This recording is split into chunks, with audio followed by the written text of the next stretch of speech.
Então, eu gostaria de partir para o encerramento dessa reflexão, ressaltando ainda em que consiste esta nova aliança. Não apenas, agora eu fiz um momento em que eu mostrei a diferença entre uma e outra, e agora eu queria finalizar mostrando em que consiste esta nova aliança, segundo o que o autor nos mostra aqui.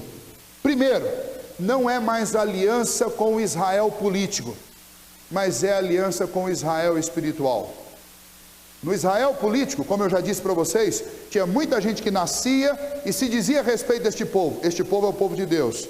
Mas dentro daquele povo de Deus, muitas pessoas, milhares de pessoas, centenas de pessoas não conheciam nada sobre Deus. Apenas ostentavam o título de povo de Deus por hereditariedade, mas não conheciam o Deus com quem eles tinham uma aliança. E por isso muitos deles foram sentenciados e não são conhecidos de Deus. Tudo que Deus tinha para cumprir com aquele povo de Israel, com Israel político, Deus cumpriu. Todas as promessas que Ele fez, Ele cumpriu. E todo este povo que viveu neste período da antiga aliança, eles desfrutaram de todos os termos que Deus tinha estabelecido. Ainda que eles foram infiéis à aliança com Deus, Deus permaneceu fiel à sua própria palavra até o fim. Mas o período deste Israel político passou, encerrou-se. Quando Cristo veio, este Israel agora passou a ser o Israel da nova aliança. E esse Israel da nova aliança não é determinado por consanguinidade, mas é determinado por um coração que é convencido a respeito de Deus. Por isso que lá no Evangelho de João, quando Jesus falava a respeito do Consolador que deveria vir, ele diz que o Espírito dele, que ele enviaria do céu, convenceria o homem do pecado, da justiça e do juízo. Ou seja, o que põe um indivíduo dentro desta nação, que é a nação do povo de Deus, não é a sua consanguinidade, não é o país em que ele nasceu, não é a sua herança, mas o que põe alguém dentro deste povo, que é chamado de povo de Deus, é Deus ter colocado primeiro a lei dele dentro do coração dessa pessoa. É o Espírito de Deus que é dado da parte de Deus como um dom sobre essas pessoas, como um selo para marcá-las, que as convence de que são pecadoras, de que há um juízo e que somente por meio de Cristo Jesus elas podem resistir a esse juízo. Portanto, esse Israel deixou de ser um Israel político e é um Israel sem fronteira. Qualquer pessoa ao redor do globo que seja convencida pelo Espírito de Deus que é um pecador, que precisa de Cristo e que somente através de Cristo tem a redenção, é um israelita espiritual. É alguém que faz parte deste povo. Então não depende mais de quem quer ou de quem corre, mas depende de Deus usar a sua misericórdia para conosco. Depende de Deus usar a sua misericórdia para com você. Ninguém está dentro deste povo, desta igreja, porque é filho, é neto, é bisneto de alguém que trabalhou muito aqui. E aliás, deixa eu abrir um parênteses. Se você está aqui e acha que está assegurado porque o seu pai, a sua mãe, o seu avô, a sua avó foram membros aqui, foram fiéis a Deus, serviram ao Senhor nesse lugar, deixa eu dizer, você está completamente enganado. A única prova segura que você pode ter de que você pertence ao povo de Deus é Deus ter se revelado dentro do seu coração. É você conhecer a Deus em seu coração, é você temer a Deus em seu coração, é você reconhecer que você é um pecador, é você admitir que sem Cristo você está perdido. Sem essas convicções, não adianta, você pode ser filho de quem você quiser, pode ser descendente do fundador dessa igreja, não é isso que te coloca no meio do povo de Deus. O que te coloca no meio do povo de Deus é você estar dentro desta nova aliança. E quem põe alguém dentro dessa nova aliança é Cristo. Por isso que Efésios capítulo 2 diz que a fé é um dom de Deus. Não é resultado de nenhuma obra humana para que ninguém se glorie. É dom de Deus, é presente de Deus. Deus dá a quem Ele quer. E ponto. Segundo aspecto desta nova aliança, na nova aliança se cumpre tudo o que foi prometido, tanto na velha quanto na nova. Vejam só, ao antigo povo Deus prometeu um descendente, Deus prometeu que daria uma terra e Deus deu, eles entraram na terra prometida, se cumpriu. Deus prometeu descanso, eles entraram no descanso. Deus prometeu que cuidaria deles e que daria para eles uma terra produtiva, e Deus cumpriu, e é produtiva até hoje. Está lá, você tem a prova disso.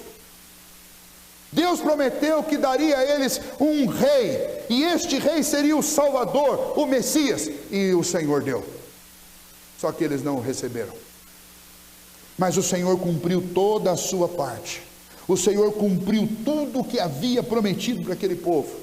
E da mesma maneira como Deus cumpriu com Israel político aquilo que foi prometido ao povo de Deus, o Israel espiritual também se cumprirá. Deus se compromete a nos dar um lar, e Ele está preparando isso. Jesus, quando estava ascendendo aos céus, Jesus quando estava anunciando aos seus discípulos que Ele teria que ir para a cruz, que Ele seria traído e que Ele morreria por causa dos nossos pecados, os discípulos ficaram turbados, ficaram tristes, e lá no Evangelho de João capítulo 14, Jesus diz: não se turbe o vosso coração, crede em Deus, crede também em mim. Na casa do meu Pai há muitas moradas. Se isso não fosse verdade, eu não teria dito, mas eu vou para o Pai preparar-vos lugar, para que onde eu estou estejais vós também. Do mesmo jeito que Deus prometeu uma terra, prometeu um descanso para o povo que estava escravo no Egito, Deus também prometeu à sua igreja um descanso, um lar celeste, um lar de bênçãos inefáveis, um lugar que nem olhos viram e nem ouvidos ouviram, nem jamais penetrou a mente humana as coisas a respeito deste lar. Esta é a nossa esperança.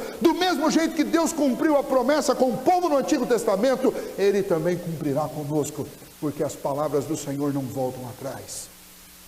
A nova aliança nos garante isso. Do mesmo jeito que na velha Deus cumpriu absolutamente tudo, na nova Ele também cumprirá, e eu preciso confiar nisso. Algumas mudanças foram feitas nos símbolos. A circuncisão, por exemplo, ela deu lugar ao batismo.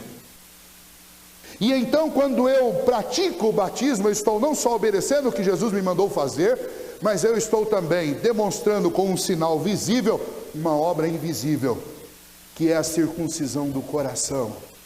É a regeneração promovida pelo Espírito Santo dentro de nós. E então o batismo é um sinal disso, um sinal que substituiu a circuncisão, e glória a Deus por isso, porque a circuncisão deve ser muito dolorosa. A Páscoa foi substituída pela ceia do Senhor.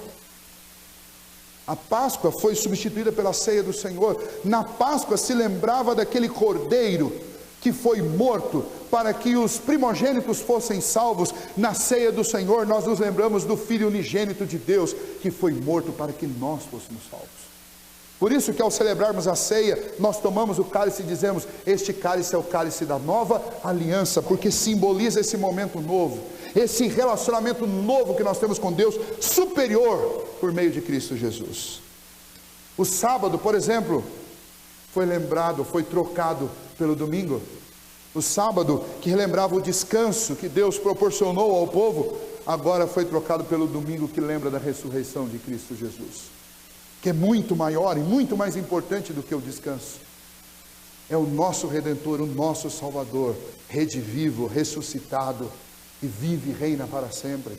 Então os sinais, os símbolos dessa aliança foram trocados. Os termos da aliança, nós já vimos, eu quero apenas repetir isso rapidamente, eles foram alterados, porque a lei continua a mesma, só que antes a lei estava do lado de fora, e agora a lei foi colocada do lado de dentro. Nós continuamos obrigados à lei. A lei do Senhor deve ser conhecida pelo povo de Deus e deve ser obedecida, mas a minha redenção não depende dela. A minha redenção depende única e exclusivamente de Cristo, porque Cristo cumpriu toda esta lei e Ele abriu um vivo e novo caminho para a minha vida, para que eu alcance o céu.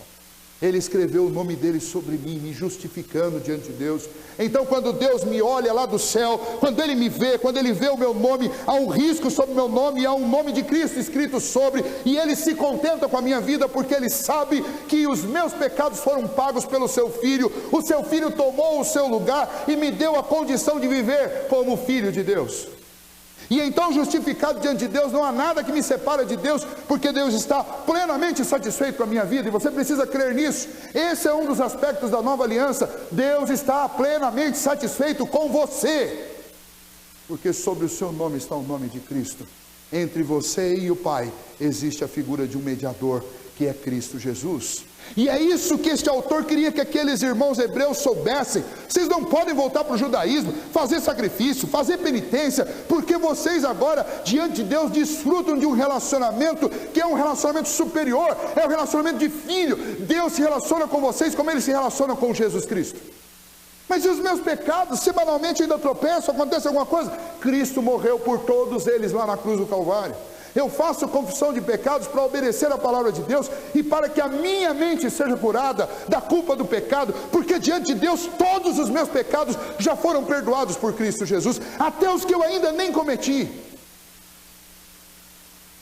Agora, também esta nova aliança, pelo fato de que a salvação depende da obra de Deus, ela não significa que eu tenho um atestado para descumprir a lei e para viver uma vida de pecado. Muito pelo contrário, uma vez que Deus, nesta aliança, como está lá em Jeremias 31, diz que escreverá a sua lei em nosso coração, eu tenho um teste, que é um teste duríssimo, para dizer quem é quem está dentro dessa aliança e quem não está. Porque dentro do coração do povo de Deus, Deus escreve a sua lei. Uma vez que o Espírito Santo vem habitar dentro do nosso coração, Ele vai dizer para você toda hora o que está certo e o que está errado. E é impossível que um cristão, mesmo que ele tropece, caia e cometa um erro, é impossível que no mesmo momento ele não seja notificado de que ele errou. Se ele não sente este peso, se ele não sente a dor de ter ofendido a Deus, se ele não se sente mal com o pecado, se ele não percebe isso, então é porque a lei de Deus ainda não está no coração dele, e isso faz com que ele ainda não seja contado como este povo, ainda que tenha sido eleito, mas ainda não passou por uma conversão. É simples assim. Se o meu relacionamento com a lei ainda for um relacionamento semelhante ao relacionamento dos judeus, a lei está do lado de fora e ela nunca está do lado de dentro, então eu ainda não estou debaixo de uma nova aliança. Eu não passei por uma conversão. Deus não me trouxe, não teve um chamamento eficaz sobre a minha vida ainda. Agora, se eu tenho esta lei dentro do meu coração, eu quero o que Deus quer. E por causa do pecado que ainda reside, a natureza pecaminosa que ainda reside dentro de mim, vez por outra essa natureza acha uma brecha e ela me leva a um tropeço. Mas a presença do Espírito Santo de Deus na minha vida, a lei de Deus plantada por esse Espírito dentro de mim, faz com que eu me sinta mal, acaba com a minha alegria. É por isso que o salmista diz: Senhor, restaura a alegria da salvação. Ele está dizendo: Senhor, quando eu peco, há uma tristeza dentro de mim, o meu coração fica tão perturbado que os meus ossos envelhecem, porque eu me sinto mal com isso. Porque o Espírito Santo faz com que você se sinta embrulhado com seus próprios pecados. Isso é um bom sinal, significa que existe uma lei dentro do seu coração. Vez por outra, quando chega alguém falando assim: pastor, eu estou envergonhado, estou triste, e eu estou preocupado com a minha vida, porque eu pequei. Eu falo: opa, para aí, glória a Deus. Não, porque eu pequei, pastor? Não, porque você está incomodado com isso. Porque quem não tem o Espírito de Deus e nem a lei de Deus no coração não se incomoda com o pecado, faz semanalmente depois e nunca há incômodo. E esta é a diferença. Na nova aliança a lei está escrita dentro do coração e o coração conhece a lei. E então, ainda que eu tenha as mesmas dificuldades de cumprir a lei que os meus irmãos lá tinham, mas agora eu sou conhecedor desta lei. O Espírito Santo me incomoda e me faz ver isso daí. E aí eu posso buscar a Deus, eu posso me dedicar na busca pelo Senhor, na dependência do Senhor, e vai acontecer comigo, e vai acontecer com você, por causa dessa nova aliança, o que Paulo nos ensina lá em Filipenses, quando ele diz que o Senhor é quem efetua em vós tanto o querer como o realizar. O mesmo Deus que planta a lei dele dentro do seu coração, é o Deus que vai colocar em você a vontade de cumpri-la, e é o Deus que vai colocar em você o poder para cumpri-la. Esta é a nova aliança. É por isso que aqueles irmãos não podiam jamais voltar à antiga aliança, eles não podiam deixar Cristo para voltar ao judaísmo, porque era trocar tudo por nada. Por isso que você precisa de Cristo Jesus. Por isso que você precisa do relacionamento que Cristo nos oferece com Deus. Somente em Cristo Jesus eu posso desfrutar desse tipo de relacionamento. gracioso, deste relacionamento salvífico. E é por isso que o autor da carta aos Hebreus termina estes dois últimos versículos, aliás, este último versículo 13, dizendo: olha, esta nova aliança tornou antiquada a velha. Quem vai querer ficar com essa aliança velha? Onde nós não conseguimos nada por causa da nossa incapacidade, num sistema que não funciona com o pecador. Ela se tornou antiquada, ninguém quer mais essa aliança. Trocar a nova aliança pela antiga é uma loucura. E então é isso que está ensinado aqui neste texto para nós. E eu gostaria de fazer algumas aplicações disso na nossa vida, encerrando. Nós estudamos o que precisávamos estudar no texto. Agora, o que isso tudo tem a ver comigo e com você? Primeiro, Deus fez uma aliança lá no passado, e essa aliança, assim como um contrato quando não dá certo, quando o contrato é falha em alguma coisa, você vai lá e faz um aditivo. Deus fez uma aliança que era uma aliança provisória, e então essa aliança foi amadurecendo, ela foi sendo aditivada, e ela chegou à sua plenitude com Cristo Jesus. E então Cristo Jesus mudou tudo dentro dessa aliança, porque agora a sede da lei é o meu coração, não são as tábuas da lei. Porque Cristo pagou a minha dívida em relação à antiga aliança que eu não consegui cumprir, e Ele colocou o nome dele sobre o meu, nesta nova aliança, de tal maneira que esta aliança não depende mais do que eu faço, mas depende daquilo que Cristo fez por mim. Por isso, agora eu posso ter, em primeiro lugar, segurança de salvação. Você não precisa viver roendo as unhas com medo do inferno. Você pode ter segurança de salvação. Em Cristo Jesus, eu posso ter segurança de que quando eu morrer, quando os meus olhos se fecharem aqui, no mesmo instante eles serão abertos na eternidade, e eu vou desfrutar eternamente da presença doce e confortadora do Senhor. Não é bom ter essa certeza? O mundo está em caos, nosso país está em crise, bandeiras são levantadas, gritos são dados, gente se esconde, respostas são esperadas, mas isso não pode abalar o coração que confia em Deus e que sabe que a sua pátria não é aqui. Aqui nós estamos caminhando num deserto, rumo à terra que o Senhor prometeu para nós. E aqui as coisas vão ser sempre assim, cheias de crises, cheias de perturbações, mas nós temos a certeza, a segurança de que em Cristo Jesus nós teremos um lar, e este lar será eterno, e este lar será um lar de alegria, onde nós não teremos mais que enfrentar a morte, não teremos mais que lidar com o pecado, não teremos mais que chorar, não teremos mais que lidar com a dor. É uma nova vida que o Senhor prometeu para nós. Você crê nisso? Este texto serve para nos convencer a respeito do quanto eu preciso crer nesta mensagem. Esta é a única saída para a sua vida, para a vida de qualquer um de nós. Em segundo lugar, este texto nos traz grande conforto em meio às dificuldades, porque esse texto me faz saber que as tribulações da vida, elas não são manifestações da ira de Deus contra a minha vida por causa de um pecado.